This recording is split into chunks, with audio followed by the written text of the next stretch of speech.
Salutare lumea și bine v-am regăsit la episodul 14 sau 15 din Minecraft cu Mario.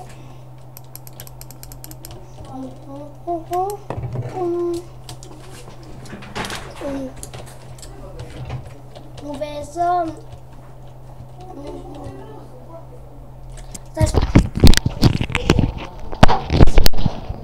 Mami! Mami! Gata!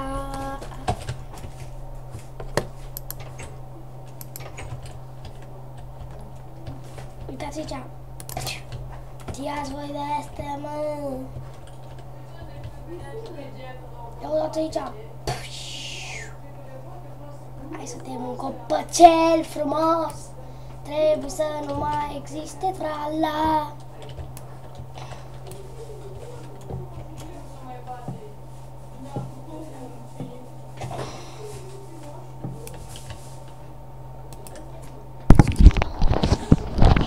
Conduța!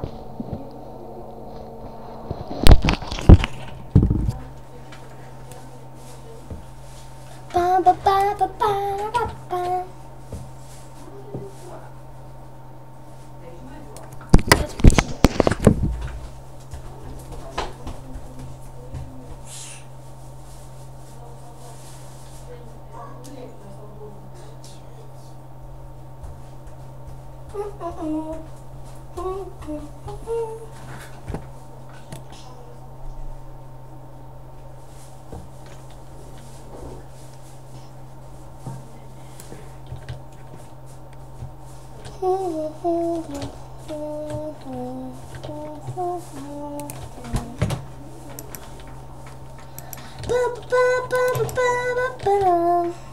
Hai să vedem ce se mai întâmplă în ferma noastră.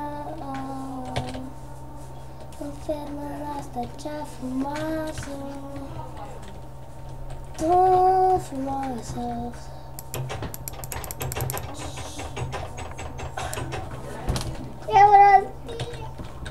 Hai să punem niște toxici pe afară.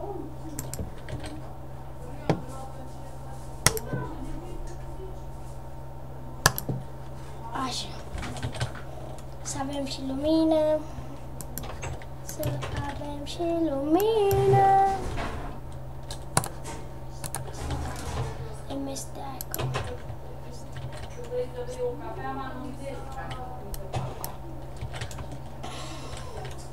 Și cam atât a fost pentru azi. Nu uitați like și subscribe. Eu am fost Mario. La revedere. Pa!